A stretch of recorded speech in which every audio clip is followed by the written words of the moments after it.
Matt on thinkment.com. I want to talk about process metaphysics of storytelling organizations and organizational development approaches. You can find us each week on thinkment.com if you want to meet up on Zoom any Tuesday. So transition, last week we covered three metaphysics: the metaphysics of progress, those kind of linear narratives that leave out a lot; metaphysics of presence, the focus on the now but have trouble with the past and the future and really don't integrate the three; then the metaphysics of dualities. Now this week we focus on process metaphysics, and we're going to need the whole session because process metaphysics is really important and fundamental to what my work is on the storytelling organizations that I want to bring to the fore, and certain antenarrative processes that I'll get into a little bit in relation to process metaphysics of 10 organizational development and change approaches, most of which, just to let the cat out of the bag, don't have much of a process metaphysics. Now, our contribution is to proposing an upgrade to these representative org development and change processes approach by a process metaphysics turn. Let's do that. It's Alfred North Whitehead's. I'll focus on these two books, the Process and Reality book and his book on the Adventures of Ideas. All right. His focus is on chance, creativity, something called prehension that we'll get into, and it's an alternative and eschews kind of direct representation, and substantialism, which is the metaphysics of choice of many org development and change approaches, but not all of them. And Whitehead's work inspired Deleuze and Guattari with the rhizomatics and the process of becoming. So real important stuff today. These are the 10 approaches we covered last week. You can pull up last week's video if you want. We looked at Black quantum futurism, applying Karen Barad's work to kind of diversity, equity, inclusion. And then we had participative design for participative democracy.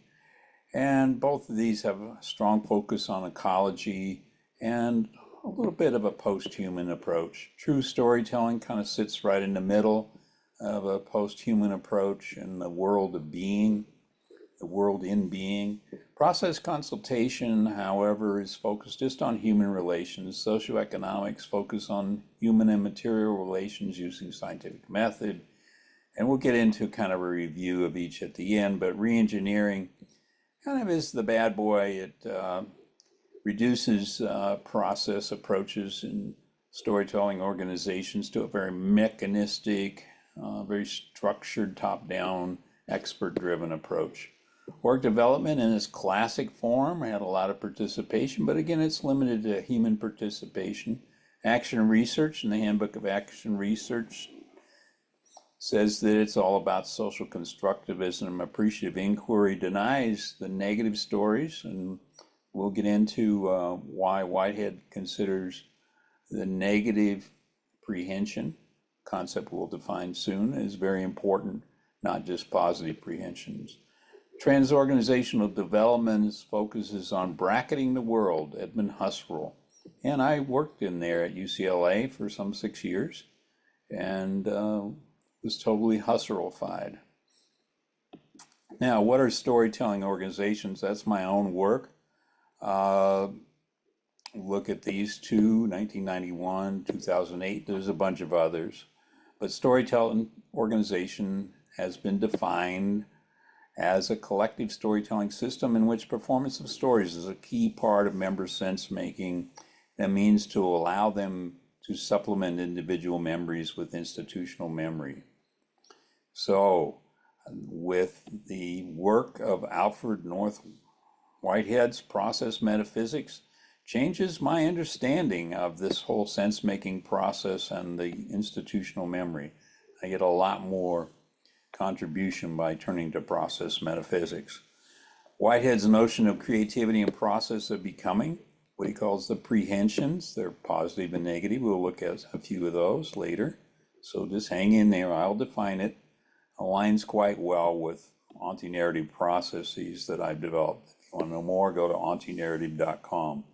My thesis is that then organizational development change approaches apply process metaphysics. Very few of them are consistent with those process metaphysics. Most of them, as I said, are substance metaphysics. But we'll get into that in a second. So what are these antenarrative processes? I define antenarrative as a fragmented, nonlinear, incoherent, collective, unplotted, and pre-narrative speculation. A proper narrative can be constituted that will be coherent. So I'm down there in the weeds of the antenarrative before this coherent emerges. And it's a process of becoming. And those antenarrative processes include the beneath, the concepts, the before of history, bets on the future, being, in a kind of being in time, space, mattering, the becoming, the process of becoming, which fits nicely, I think, with this whole process metaphysics, the between and the beyond, definitely process metaphysics.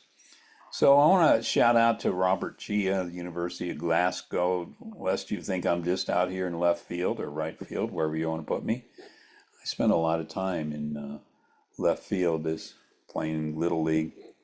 Turned out I needed glasses. Another story for another time. In each period, there is a general form of the forms of thought. And like the air we breathe, such a form is so translucent and so pervading and so seemingly necessary that only by extreme effort can we become aware of it. Whitehead, The Adventures of Ideas. This is in Robert Chia's presentation. I leave a link to his YouTube below. You can find it. Dominant metaphysics was substance, the metaphysics, and it is Whitehead that develops process metaphysics to its fullest, I think. And let's go back and look at that again, in which the processes are the reality rather than the substance, to quote Robert Chia. Whitehead changes the model of sense-making and perception in significant ways, from simplification to complexity, and therefore fits complex systems and his work on strategy. He applies process metaphysics to strategy in his work on wayfinding. Again, for more, see his YouTube. Hi, Robert. What is substance metaphysics? Let's start with one of the big contributions of Whitehead, this idea of misplaced concreteness. The practical effect is that the readers, and almost certainly Newton himself, so construe its meaning as to fall into what I have elsewhere termed the fallacy of misplaced concreteness.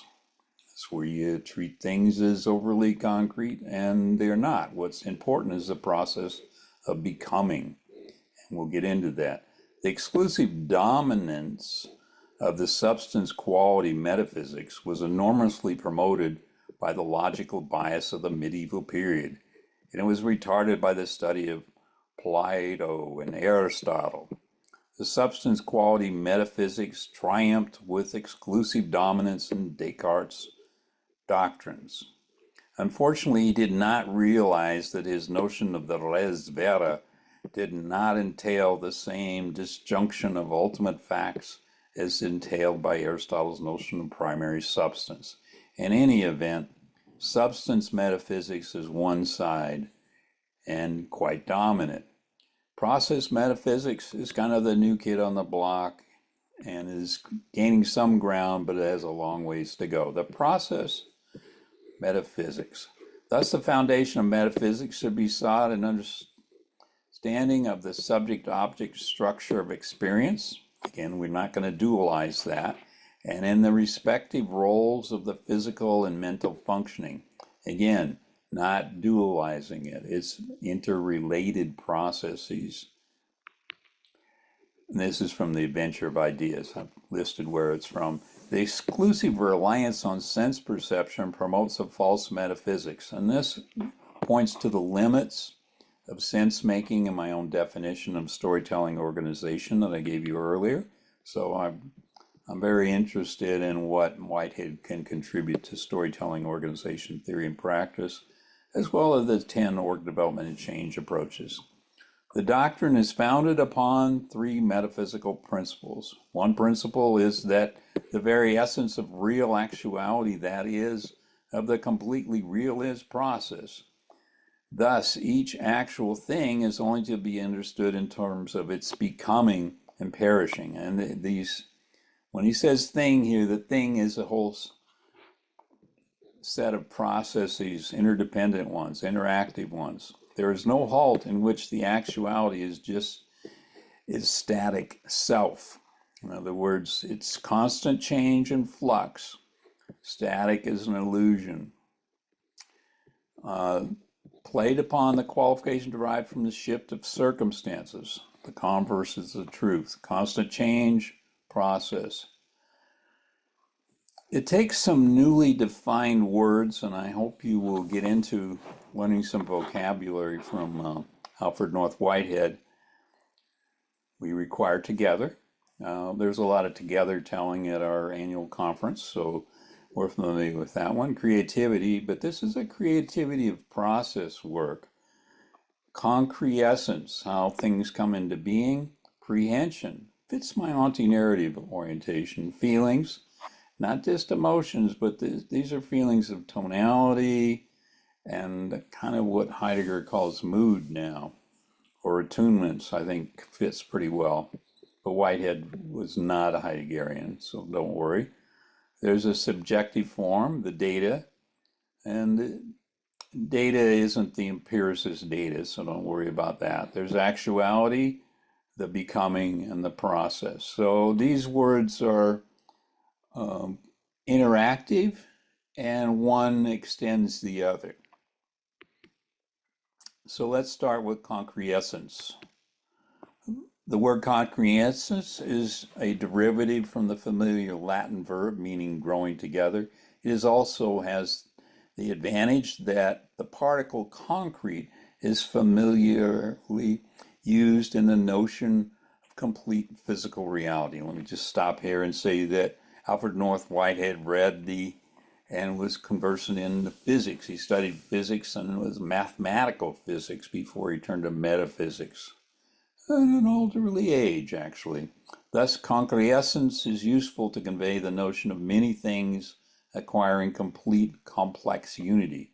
So the processes come into the oneness of complex unity. Satisfaction is a term, and its generic term, there are specific differences between the satisfactions of different entities, including gradations of intensity. The specific differences can only be expressed by the analysis of the components of the concretessence out of which the actual entity arises. So again, it's a process of becoming. The intensity of satisfaction is promoted by the order in the phases. And at the end of this presentation, I'll give you 4-step phases so you have something to do with all of this stuff. And we're looking at how it passes, and it's enfeebled by disorder. So the relation of order and disorder. So what is concretessence? Let's look deeply into the book Process and Reality. The concretessence is thus the building up of a determinate satisfaction, which constitutes the completion of the actual togetherness.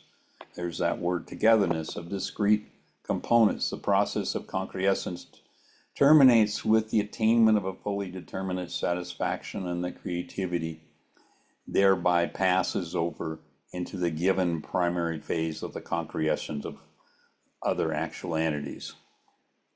So again, each entity is a nexus of processes, so that's an important facet here. Such conformity amounts to social order, depending on hybrid prehensions. We'll get into this word prehension next, of originalities of the mental poles of the antecedent members. There's the mental poles, and he also talks about the physical or material poles. The survival power arising from adaptation and regeneration is thus explained. Thus life is a passage from physical order to pure mental originality and form. I think it should be form. All of this belongs to the essence of the present.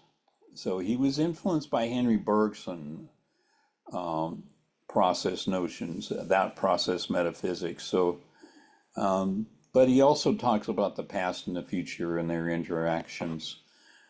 What constitutes the future thus determined an object for prehension in the subject immediacy of the present. In this way, each present occasion prehends the general metaphysical character of the universe. So again, Whitehead was a cosmologist, focuses on the cosmology, and therefore it prehends its own share in that character. Thus, the future is to the present as an object for a subject. Again, he's not dualizing here, so don't think that.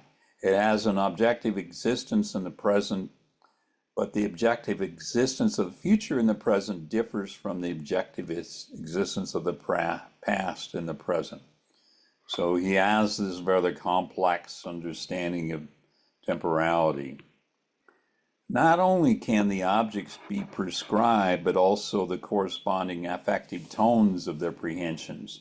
So when we're talking about storytelling, there's a lot of affective tones. It's not just the words, but the sounds, the tonalities. This is I think the word is aesthetic experience so far as it is based upon the sense perception. Thus, in this case, the anticipation of kinship with the future assumes the form of purpose to transform concept into fact. And facts are just other facts and nexuses of facts, and in each facts, more facts. So you never get down to the end of it. In either case, whether or not there be conceptual novelty, and that's a big concept for Whitehead, novelty, the subjective forms of the conceptual prehensions constitute the drive of the universe, whereby each occasion precipitates itself into the future. So these prehensions are kind of what I talk about in antenarrative processes, right? They're fragmented in a coming before and beneath, in between and beyond, and they're all of these processes, a nexus of processes, you could say. So you have positive prehension. A positive prehension is the definite inclusion of that item into positive contribution to the subject's own real internal constitution. The positive inclusion is called its feeling of that item. The positive prehension of an entity by an actual entity is the complete transaction analyzable into the ingression or objectification. Again, this is a becoming process of that entity as a datum for feeling, and into the feeling whereby this datum is absorbed into the subjective satisfaction. You see the kind of stepping points along the process that he's developing. So, but you have negative prehension. Apart from the reiteration gained from its societies, an environment does not provide the massiveness of emphasis capable of dismissing its contrary elements in the negative prehensions. As I was saying before, appreciative inquiry dismisses negative prehensions. That creates, I think, a problem if you're only focused on positive prehensions. So let's talk about the 4 steps. I promised you 4 steps. You're going to need to know something about the fourfold cause here. If you look at this diagram, you have the material cause. That's the material, the wood. The final cause is what this table is going to be used for. What's its purpose? Well, it's dining. And you have the formal cause, the design of the table. That map of the table is not the table, but it informs the table. And you have the efficient cause of the carpenter and the carpentry and the tools and the skills necessary to make a table. So this is the fourfold causation of Aristotle. So for apart from contemporaries, one occasion will be in the future of the other. Thus, the earlier will be imminent and the latter according to the mode of efficient causality. What is efficient causality? It's the carpenter, the materiality, those two together, all of their technologies and techniques, right? The skill to make something, to do something. And later, the earlier, according to the mode of anticipation as explained above. So you have the anticipation of the final cause, right? That the formal cause will become the actual table. Any set of conditions conceived of as combined into a unity will be termed a nexus. So you have a nexus, right, of processes. The unity of such a nexus may be of a trivial description if the various occasions are dispersed through the universe, each with a widely different status from the other. When the unity of the nexus is of a dominating importance, you have a certain kind of storytelling organization. Storytelling organization insights I get from step one is this nexus of societies, human storytelling, cellular storytelling, material discursive, etc., a nexus of the 7 plus antenarrative process and mutual immanence. Observed order of succession is step 2. A whole succession of such waves are as dreams slowly doing their work of sapping the base of some cliff of habit. It's almost like he reads quantum physics, which he actually did. But the 7th wave is a revolution, and the nations echo round in this last quarter of the 18th century. Apart from the realization of this antithesis in physical occurrence, the history of civilized humanity is a meaningless succession of events involving a play of emotions concerned with concepts entirely irrelevant to the physical facts. So in other words, not every observed order is going to be helpful. But a man is more than a serial succession of occasions of experience. Such a definition may satisfy philosophers like Descartes, for example. If not the ordinary meaning of the term man or human, there are animal bodies. And these animal bodies, animal minds, such minds allows occur incorporated at many other societies, cellular societies, atom societies, electron societies, constitute the human body, digestive organs, all kinds of things. Now, an animal body is a society involving a vast number of occasions of all of those, spatially and temporally coordinated. I think you see some of the implications here. Storytelling insights that I derive are successions of waves of change. Some of them are meaningless events. Others are societies within societies, human, animal, cellular, etc., in the nexus of spatially and temporally. Step 3, imposed internal control, is what we could do next. The social order, when there is common element of form, illustrated in the definite of each of its included actual entities. Those entities can be people and materialities, technologies, all sorts of things, the cellular societies we talked about. This common element form arises in each member of the nexus by reason of the conditions imposed upon its prehensions. Again, those antenarratives, antecedents of becoming some other members of the nexus.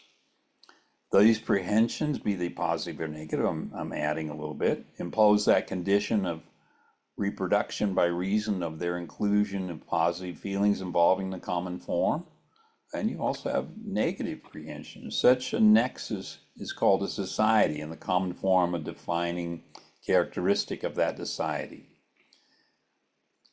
A statesman or a president of a business, a corporation, this is his words, I can't believe he's talking about that, compulsions of recent events as laying down inexorable conditions for the future, okay? Constraining the order, right? He or she frames policies upon the assumption and advises that is acted on, thereby also assuming that the imposed conditions leave room for the effectiveness of choice, intelligence. Just consider what's been going on in the last couple of days as President Joe Biden agrees to step down. He agrees to support Kamala Harris. We're waiting for other Democrats that are leaders of the party. Will they go into the support? Will she get the nomination of the Democratic Convention? What will happen in the upcoming election? There are imposed conditions of external control going on here. Storytelling organization insights. Political campaign, by the way, is a storytelling organization. Social order emerges by conditions imposed on members of the nexus, the prehensions, right? The prehensions, right? The antecedents impose a basis of society of the storytelling organizations, the society of the societies within that storytelling organization. The leaders assume compulsions or controls of recent events and frame policy, but some leave room for choice and intelligence. Should there be choice in the upcoming Democratic Convention, or should we just enroll Kamala Harris to be the new competitor against Donald Trump? Finally, step 4, we have conventional interpretations that happen. Sense perception, and I'll just add the term sense making, as an interpretation, and this interpretation may be completely misleading. Why? Because each of our senses and our sense organs give us incomplete datum from which we build prehensions. So those prehensions can be very limited. The conventional abstractions prevalent in epistemological theory are very far from the concrete facts of experience. So he's very influenced by William James, right, and others that are in the Charles Saunders Peirce that are focused on the experiential. Whitehead is very focused on the experiential. Creativity, the experiential, the novelty, the constant flux and change. The word feeling has the merit of preserving this double significance of subjective form and the apprehension of an object. The object, it avoids disjecta membra provided by abstraction. It is not a question of intellectual interpretation. There is a real conflation of fundamental feeling going on here. Again, I'll go back to attunements if you're into Heidegger, moods by other translators. Storytelling organization insights. Beginning, middle, end is conventional interpretation, and that linearity is far from immanence because of many erasures, negative prehensions, so the thinking can go stale and needs an infusion of the active critical questioning. For more on this, see in thinkment.com. We have weekly meetings on Tuesdays. Now, I promised you some process insights for org development and changes. There's 10 of them. I'll put 5 on this page. Reengineering is imposed order by expert engineers to render the storytelling organization process reduced to mechanistic, suppressing all becoming locked in, doesn't include worker participation, just time and motion studies. It's just basic, the worst side of Taylorism, put it that way. Process consultation, Edgar Schein's work, is limited to human relations, to getting participation instead of doing top-down fiat. It is, however, just one dimension. It's just the human interactions. Doesn't go beyond that. Socioeconomic process is scientific method, experiments, transforming hidden costs, ways to fund human potentiality. So it does have material conditions and human conditions, and there is a kind of move toward inclusion. True storytelling, in the work I've done with some co-authors, Jens Larsen and Lena Brun, for example, has 7 antenarrative processes coupled to 7 principles, like what's true, what's in the before, what are the bets on the future, etc. And the processes of storytelling and listening and shared storytelling is key. We have storytelling circles that meet, some of them for many years, it seems. Appreciative inquiry is positive storytelling, and the limitation is doing dismissal of all negative prehension. I got coherence, no coherences that aren't positive, and no deconstruction, no deficit discourses, leaving a lack of critical questioning as part of its approach. There are 5 more ODCs, transorganizational development, that I worked in at UCLA, Edmund Husserl's bracketing, to not attend to the world of non-human societies, the cellular, etc. It's a focus on disconsciousness and sensitivity training, etc. But it is a broader perspective of multi-organizational involvements. Action research limits itself, according to the Handbook of Action Research, to social constructivisms, social constructions of human society, and to process that lacks material discursive agency. More about that when we put the last one up here.